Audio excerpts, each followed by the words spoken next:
Ese es un mapa actual de Jerusalén. El muro en rojo aquí rodea todo y por supuesto da hacia el norte y vemos que está el valle alrededor de Jerusalén. Primero tenemos el valle de Quirón que rodea toda la ciudad y luego el valle de Ginón. En el medio se encuentra el valle Tiropea o el valle del fabricante de queso que forma el lado derecho del monte de los olivos. En el centro está el monte Moriah y después el monte de Sión. El pico más alto del monte Moriah está el monte del templo. El pico más alto del monte Moriah está al norte del muro de Jerusalén aún hasta el día de hoy. Hay una donada aquí y luego el pico más alto del monte Moriah. Conforme observamos, vemos que los valles forman una letra Shin, que es la primera letra de la palabra Shaddai o Dios Todopoderoso. Eso es lo que está en la Mesuzá y se nota cuando uno entra a los lugares judíos porque la Mesuzá tiene los mandamientos escritos. Esa es la marca de Dios en la tierra. Ahora yo quiero que se paren conmigo en el valle de Tiropea mirando hacia el lado del monte Moriah. Aquí está viendo el monte Moriah. Ese es el monte en el cual Abraham fue instruido por Dios que llevara a su hijo y se ofreciera en sacrificio. Conforme se acercaba al monte desde el sur, estos llegaron hasta esta cima, aquí, y aquí es donde Abraham dejó a sus sirvientes. El padre Abraham dejó a sus siervos allí y dijo, esperen aquí, mi hijo y yo vamos a sacrificar y regresaremos.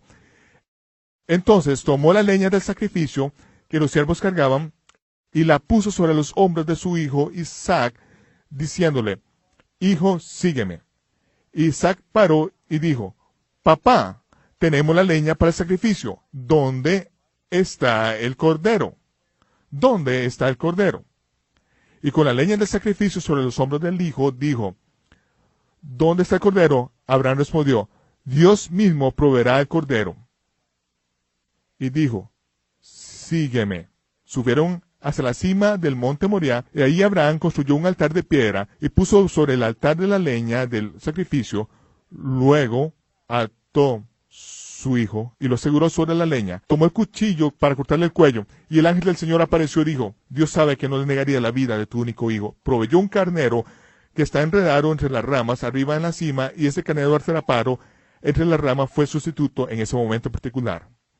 Entonces vemos que desde el sur, Abraham trajo a sus siervos, y ellos se quedaron atrás en el pico más bajo, que eventualmente se convirtió en el lugar donde se construyó el templo. Pero Abraham llevó a su hijo al pico más alto del monte Moriah.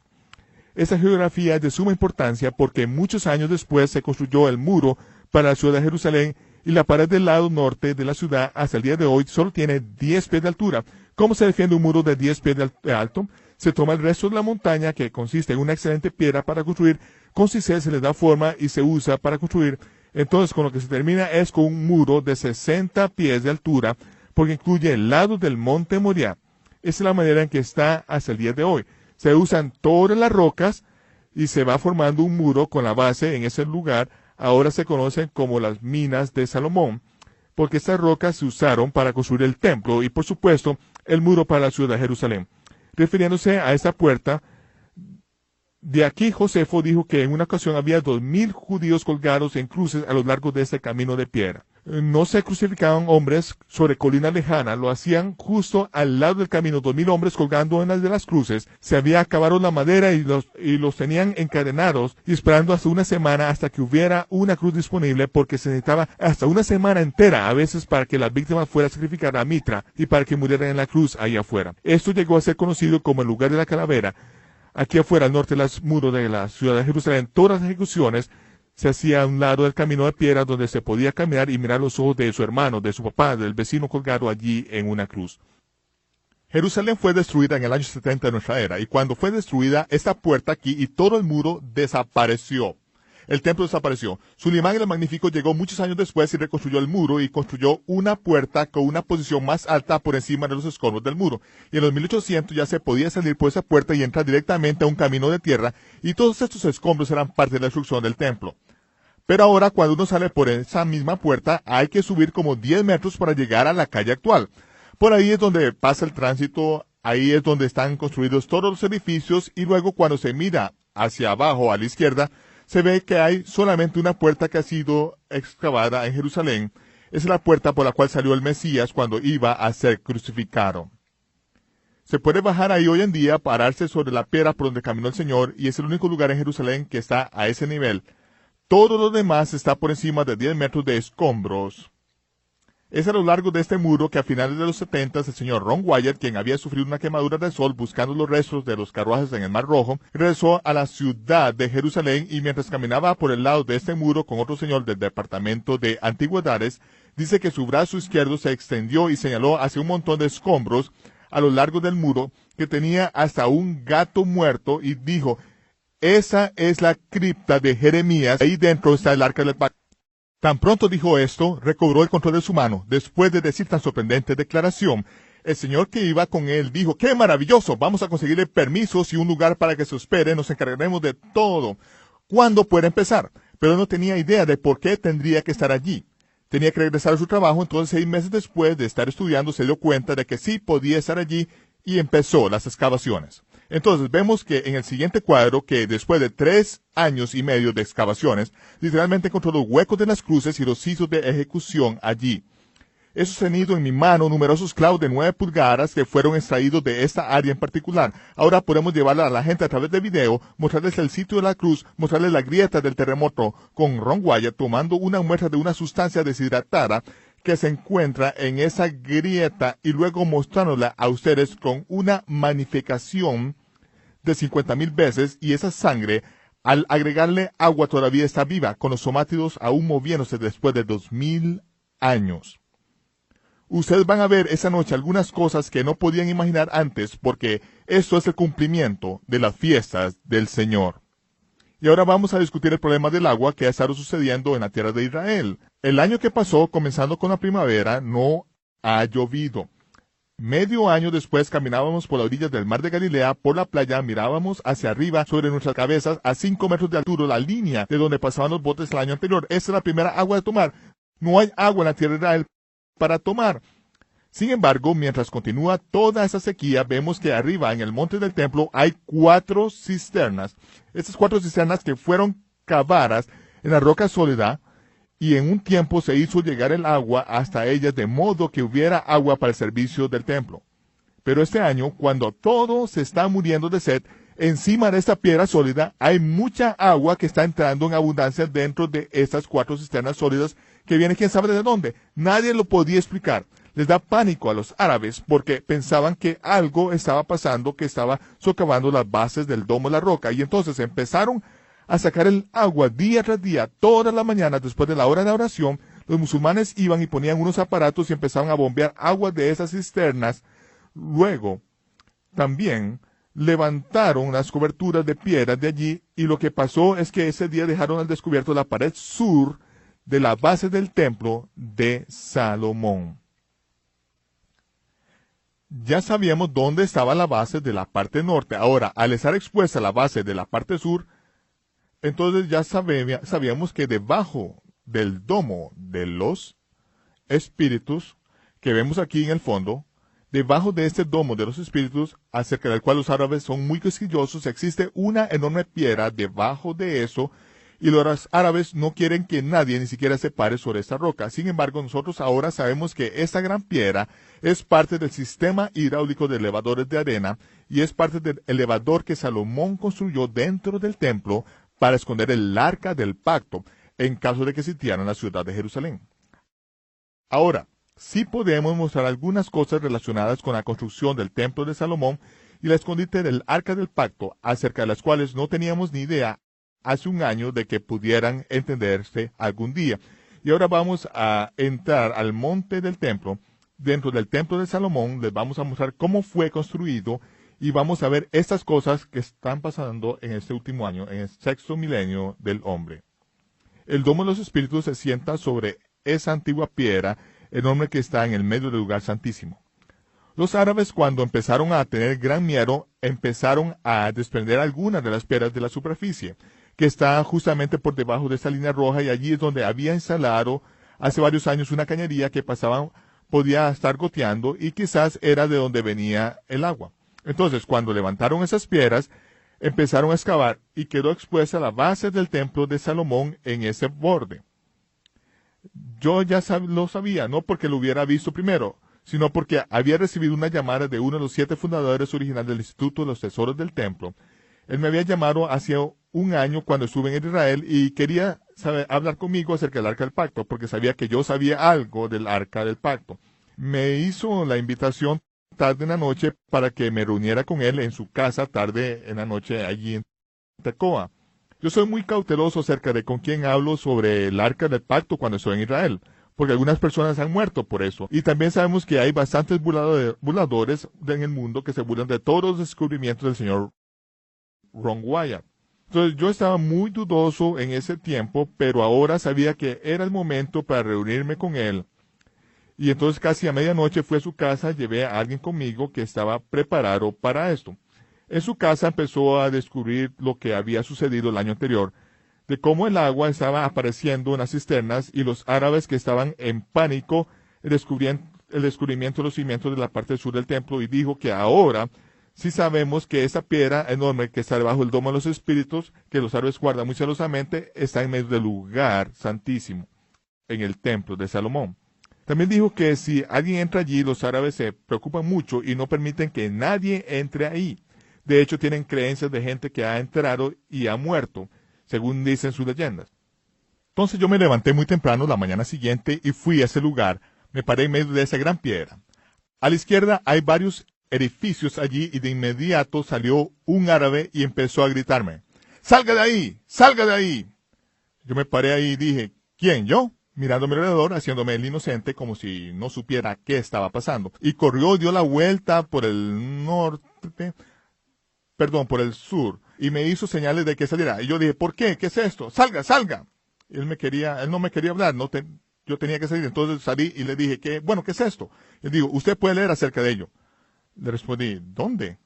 Pensando que me iba a dar un folleto. En los libros, ahora váyase. Se portó muy grosero conmigo, entonces hice que me iba, me di media vuelta y regresé ahí donde pude ver las otras cisternas y gente instalando las bombas. Ahora vemos arriba en el monte del templo la piedra antigua que está bajo el domo de los espíritus, está directa con el centro de la puerta dorada en el puro centro. Es el mapa de 400 millones de bytes, y cuando lo enfocamos podemos enfocar hasta una fracción de pulgada. Es ahí en el puro centro, en el medio de la puerta dorada, la puerta de la misericordia o la puerta del este, y sabemos que ahí está el templo de Salomón. Ahora, es un modelo del templo de Salomón. Esas líneas rojas que atraviesan la base aquí indican el nivel que ahora estamos cuando nos paramos en el muro occidental a orar. Todo lo que se ve debajo de la línea roja está bajo escombros y claro, vemos el borde donde estaba el templo de Salomón al fondo. Ahora, aquí está una foto que fue tomada el año pasado. La misma línea roja, ahí pueden ver el aceite de la frente de la gente que se inclina a orar contra la pared y oran y ponen las manos sobre el muro. Y allí ven la derecha de esa línea, el muro donde está el domo de la roca. Eso es por encima de donde estaba el templo de Herodes y el lugar santísimo del templo de Herodes. Pero el templo de Salomón estaba al norte de ese. Y sabemos que los dos templos ocupaban lugares diferentes según la opinión del propio Instituto del Tesoro del Templo. De hecho, el señor con quien me entrevisté, Eduardo Racanati, dice que fue uno de los fundadores del Instituto de los Tesoros del Templo, pagó una gran suma de dinero en Etiopía como soborno y bajó al sótano de la iglesia donde se dice que el arca del pacto está. Se requirió mucho dinero para entrar allí y luego bajó a la parte más profunda del aposento más bajo y le mostraron donde supuestamente estaba el arca del pacto. Y él dijo: ¿dónde? Y le dijeron: ahí. Si se supone que la vea, la verá. Si no se supone que debe verla, no la verá. Y él le dijo: no, así no es como funcionan las cosas. Quiero que me devuelvan mi dinero. Y le dijeron: no, lo que ve es lo que ve. Usted pagó su dinero, es lo que vio. Él salió de allí y se dio cuenta de que eso es lo que le costó averiguar, que no había nada en esa iglesia. Pero por supuesto, uno sabe que es un poco ridículo pensar que haya nada allí. Todo tiene que ver con la historia de que Salomón tuvo un hijo con la reina de Etiopía, y ese hijo de Salomón que vivía en Jerusalén hizo una réplica del arca del pacto, y a escondidas la puso en el lugar santísimo donde solo el sumo sacerdote podía entrar en el día de expiación. Colocó el arca falsa allí y huyó a Etiopía con el arca verdadera, y la copia era tan buena, por supuesto sin haberla visto antes, que la gloria de Dios permaneció sobre la réplica falsa durante 500 años. Pero esto es lo que ahora entendemos y vemos que está pasando en el monte del templo. Ahora, lo que pasó es que tomé una botella y conseguí un poco de agua antes de salir del monte del templo. Conseguí un poco de agua que la estaban bombeando de las cisternas, la puse la tapa y caminé por el monte del templo. Luego escuché a varios árabes que me gritaban, ¡deténgase! ¡Deténgase! Por supuesto yo no entendí inglés del todo y empecé a caminar más rápido y bajé por las gradas occidentales donde fui rodeado por unos 20 árabes. Y allí fue donde vi que la guardia israelí venía con armas M16 y lanzadores de granadas, y cuando se acercaron vieron a ese enorme árabe y estaban muy preocupados. Me vieron tomando medidas y consiguiendo esta agua, muy enojados acerca de eso, y luego el tipo grande dijo, ¿eres judío? Yo dije, yo soy americano. Preguntó, no, ¿eres judío? Yo le dije, soy americano y creo en Jesús. Entonces de veras se puso hostil y dijo, yo creo en Jesús. Todo el mundo cree en Jesús. ¿Eres tú judío? Entonces los soldados israelíes vieron que yo estaba tratando de alargar esto más de la cuenta, me agarraron por los hombros y me llevaron a la estación de policía donde estuve 2 horas, ahí con la botella de agua en el fondo, con una sonrisa en la cara. Finalmente dijeron que no había hecho nada malo en Israel y me quedaba libre para irme. Y me traje a los Estados Unidos. Entonces, vemos que se ha descubierto cosas en el monte del templo. Ahora les voy a mostrar por qué son importantes estos detalles.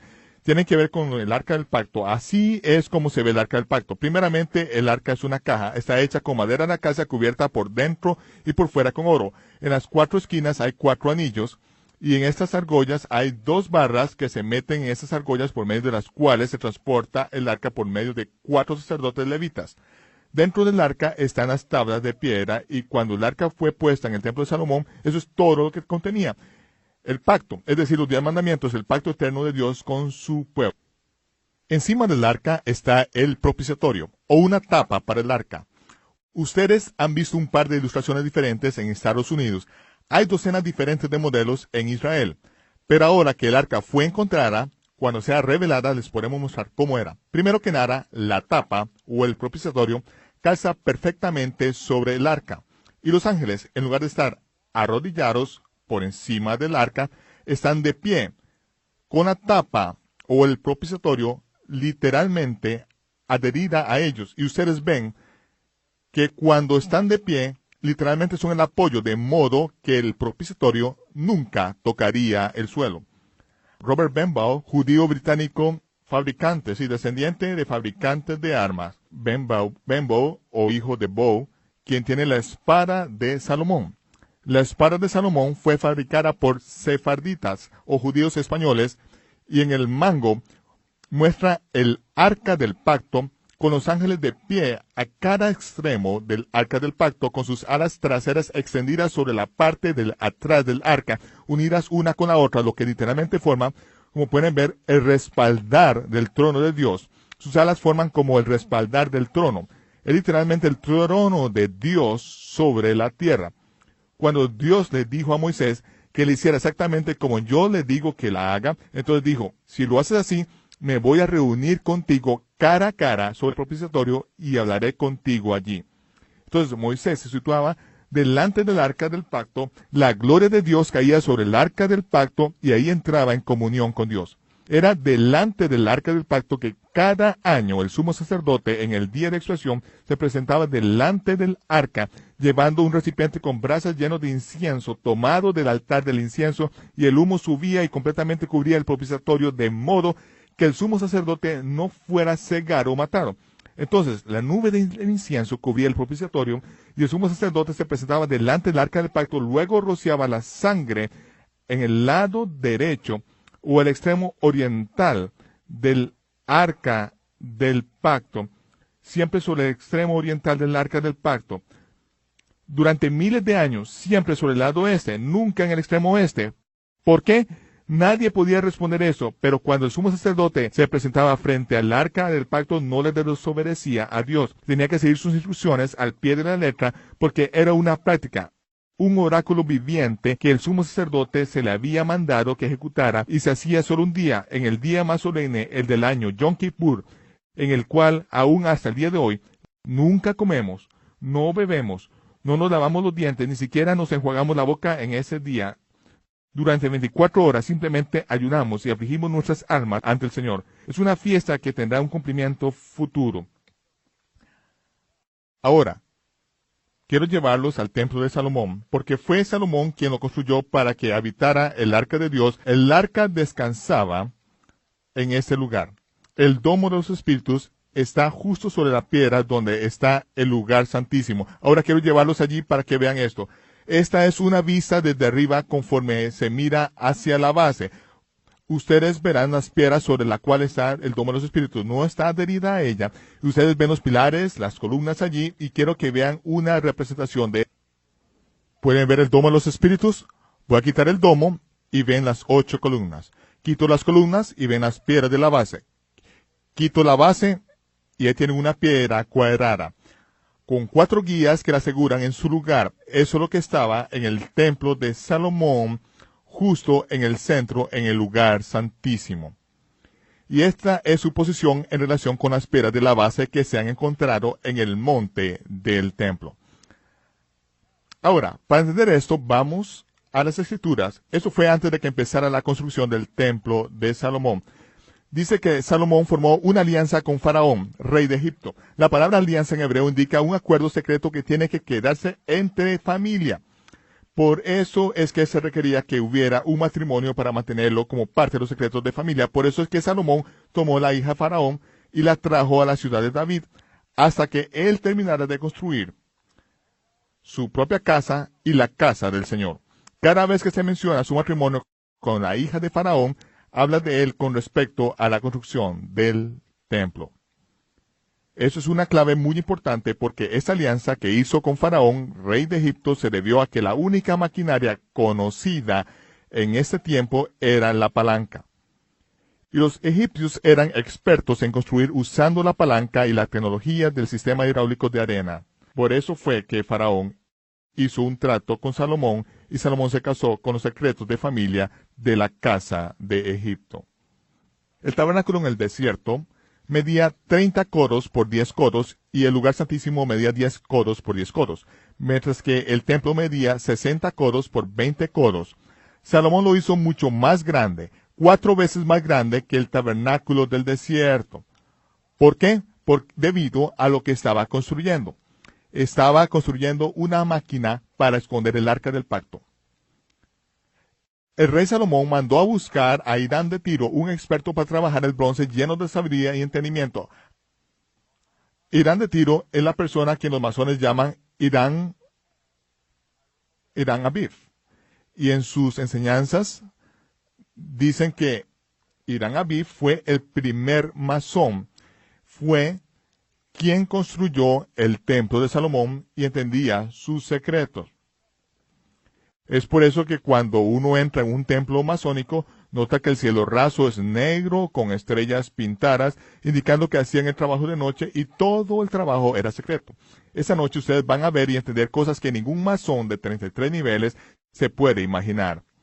Y yo lo sé, porque estuve en uno de los templos masónicos más grandes del mundo hace unas pocas semanas. Les conté que acababa de regresar de Israel y que ahora entendíamos algunas cosas del templo y quería discutirlas con ellos porque hay algo muy interesante en todos los templos masónicos. Hablamos de eso ahora porque Irán fabricó 2 pilares de bronce, cada uno de los 18 codos de alto con 12 codos de circunferencia, e hizo 2 capiteles de bronce fundido que descansaban encima de estas columnas.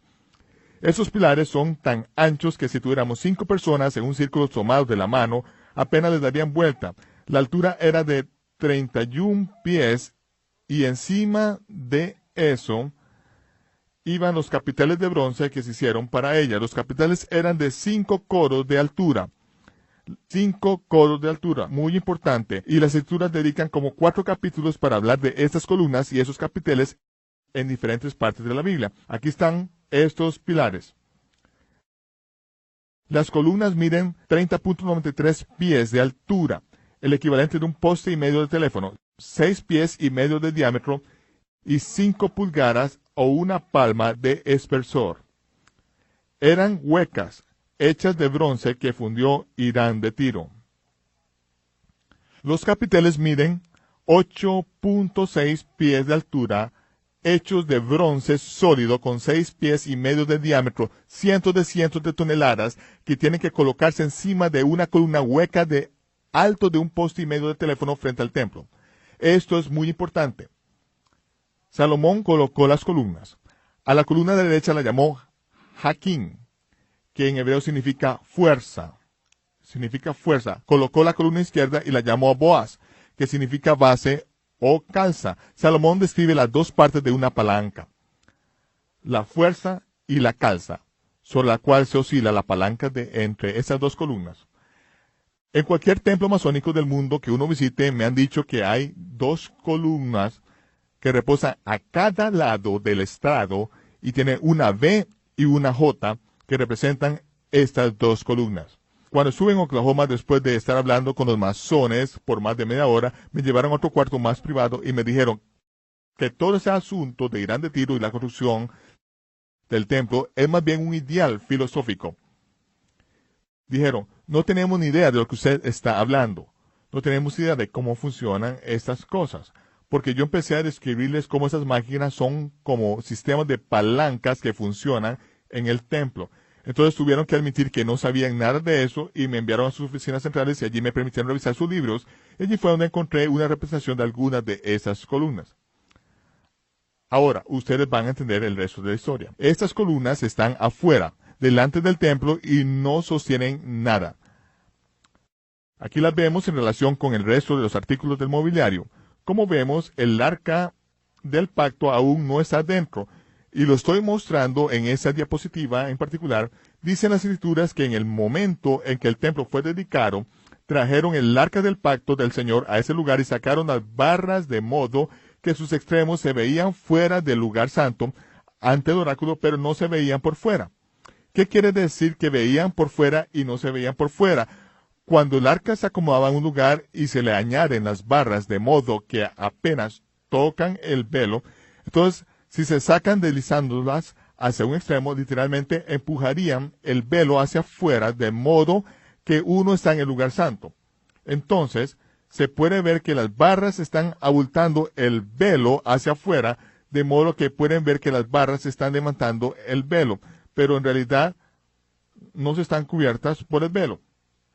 Con esto lo que se lograba era que el arca del pacto se sentara de lleno frente a esa piedra con las barras completamente deslizadas hacia un extremo. ¿Por qué? Porque esta piedra completa es un aposento, un cuarto elevador que es operado por un sistema hidráulico de arena combinado con un sistema de palancas que Salomón construyó en el templo. Y ahora ustedes van a ver cómo trabaja. Cuando se hizo la dedicación del templo, la gloria del Señor llenó la casa y eso fue lo que habló Salomón. Estas dos oraciones después de 7 años de construcción. El Señor dijo que Él habitaría. Así dice la versión en español. Pero en el hebreo es una palabra un poco rara, la palabra shikán, que quiere decir un lugar establecido para habitar. Él haría shikán en gran oscuridad, que en hebreo se dice aratel, que quiere decir que estar en oculto a la vista del hombre. Yo, Salomón, te he construido a ti, Yahweh, una casa donde habitar. Y ahí la palabra habitar es sibul, que quiere decir una residencia elevada y un lugar fijo, mikoan, un lugar fijo para que mores para siempre. Salomón nos da un acertijo que no solamente había construido una residencia levantada, sino que había construido otro lugar para que el arca descansara para siempre. Y la palabra para siempre en hebreo significa un periodo extremadamente largo, no solamente para toda la eternidad, obviamente. 500 años después, Nabucodonosor, rey de Babilonia, vino, él y su ejército levantaron sus tiendas contra Jerusalén y construyó un muro para sitiar la ciudad. Desde ese muro, Nabuzaradán, el capitán, lanzaba con estas gigantescas catapultas piedras enormes como proyectiles para derribar los muros de la ciudad de Jerusalén. Luego, cuando Nabuzaradán hizo una brecha en el muro y tomó la ciudad y derrotó a los soldados, Nabuzaradán y sus tropas subieron hasta el monte del templo, entraron al lugar santísimo porque buscaban el tesoro arqueológico más importante, el tesoro más maravilloso del mundo entero, el arca del pacto. Cuando entraron al templo, ¿qué fue lo que encontró Nabuzaradán en el lugar del Santísimo? Nada. No había nada ahí. Dice que quemó la casa del Señor, las cosas del rey y todas las casas de Jerusalén. Completamente saqueó y destruyó toda la ciudad. ¿Qué era lo que él buscaba? Buscaba el arca del pacto.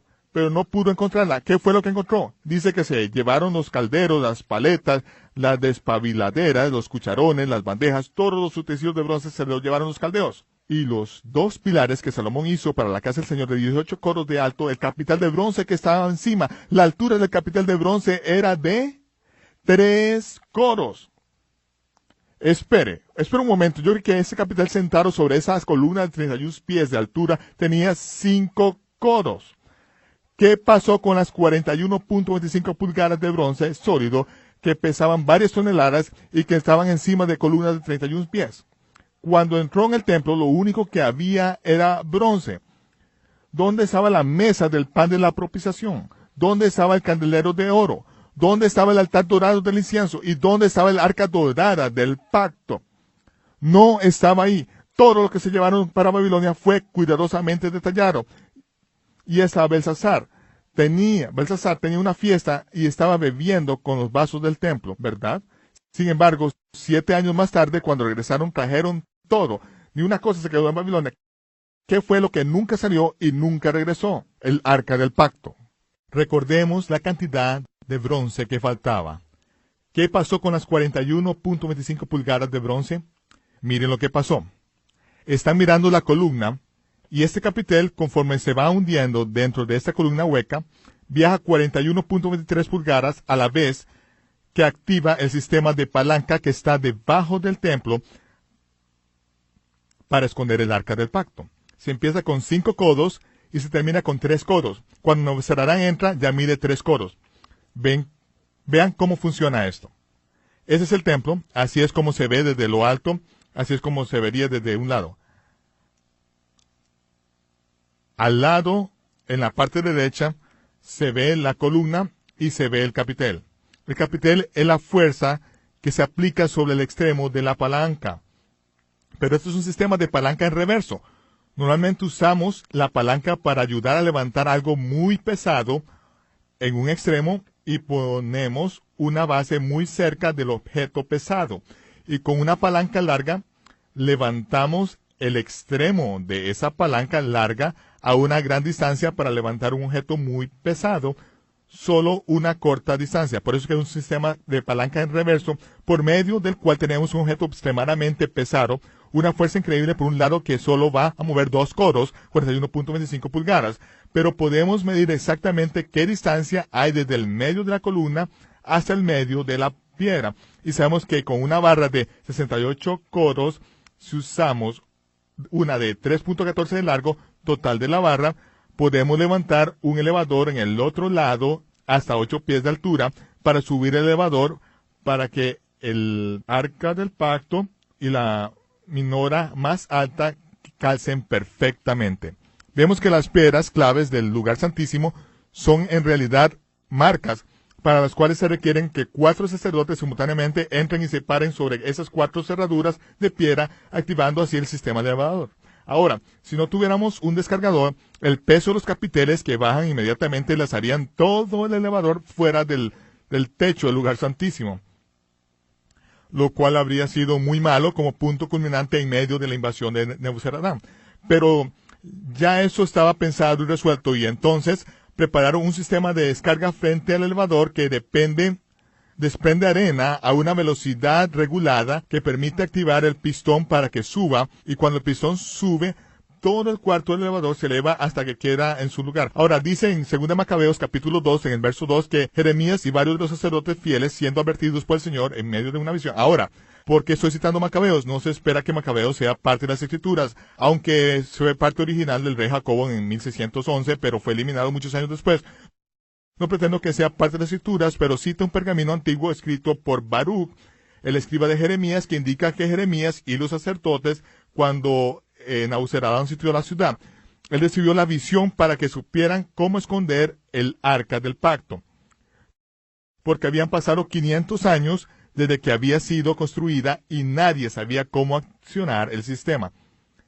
Entonces, lo que pasó es que, por revelación, descubrieron que al golpear con mazos la base de estas columnas, se lograba que la arena saliera y todo el peso de los capiteles bajaría en los extremos de la palanca.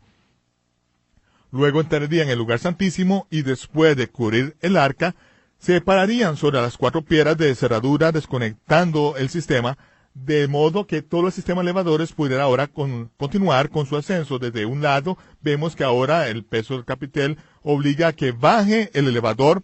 Al desconectar la arena, el descargador hace que el pistón suba y ahora el elevador empieza su movimiento hacia arriba. Después del evento, ustedes pueden ver, al continuar mirando el monitor, que el capitel va a empujar una piedra que es del mismo tamaño de todas las otras piedras del monte del templo. De modo que después de la destrucción del templo, nadie podía notar desde afuera que algo hubiera sucedido. Luego, introduciendo el arca del pacto junto con todos los artículos de oro dentro del elevador y operando una segunda trampa de arena, se lograba que la arena escapara de modo que todo el sistema del elevador quedara colocado sobre el pasadizo subterráneo bajo el templo. Luego se reemplazan las piedras claves y se colocan en su lugar el arca del pacto llevada por el pasadizo subterráneo, y cuando el templo es destruido, no había evidencia de que algo hubiera sucedido. Ahora, así como el Señor había dicho que habitaría en completo Shecán, en completa oscuridad, yo, Salomón, te construí una casa para morar, una residencia elevada y un lugar para morar para siempre. El arca del pacto y los otros artículos fueron sacados por Jeremías y fueron escondidos en una cueva. Y cuando Jeremías se dio cuenta que uno de los sacerdotes empezó a marcar el camino hacia el arca, reprendió al sacerdote y dijo: el arca tiene que permanecer en ese lugar secreto hasta que el Señor Dios la saque a la luz en los días finales y su gloria sea vista encima del propiciatorio, así como en los días de Moisés y como en los días de Salomón. Entonces, en las minas de Salomón, bajo el muro de Jerusalén, fue donde Jeremías encontró la urna de piedra que Salomón había puesto allí 500 años antes. Tomó el arca del pacto y la escondió poniéndola en esa urna de piedra que Salomón había preparado como un lugar para que el arca permaneciera para siempre. Entonces, camino adentro, uno de los sacerdotes empezó a poner marcas, y en los 1800 un explorador francés encontró la mitad de un querubín grabado en ese sistema de cuevas, lo desprendió con un cisel y la figura se encuentra en el Museo Real Británico hasta este día. Lo único que queda de él es esta marca de acero abajo con que habla el querubín guardián que fue desprendido en la pared. Esa es la última marca que mostraba cómo encontrar el arca del pacto. Esto es muy importante porque desde el lugar donde está la piedra en medio del templo, uno dibuja una línea recta en medio de las canteras de Salomón y nos lleva donde la urna de piedra fue enterrada fuera del muro norte de la ciudad de Jerusalén. Primero preparado por Salomón, luego el arca fue puesta allí por Jeremías durante el sitio de Nebuzaradán del imperio de Babilonia. Y los pilares de bronce, los caldeos los trajeron, el mar de bronce, y se llevaron todo el bronce a Babilonia. Y se describe todo, incluyendo el capitel de bronce, pero el capitel de bronce ahora medía 5 codos de alto. ¿Por qué 5 codos de alto? Porque cuando Nabuzaradán entró en el templo, la maquinaria había sido activada y lo único que pudieron ver cuando quemaron el templo fue los pilares de 18 codos y los 3 codos de capitel encima. Pero cuando juntaron los pedazos, notaron que los capiteles aún medían 5 codos de alto. Y se los llevaron a Babilonia. Todos los secretos están allí. Así como dijo Salomón, es la gloria de Dios esconder las cosas, pero la gloria de los reyes y de los hijos de los reyes, investigarlas. Por eso es que ningún masón de 33 grados sabe lo que saben los hijos del rey en este momento.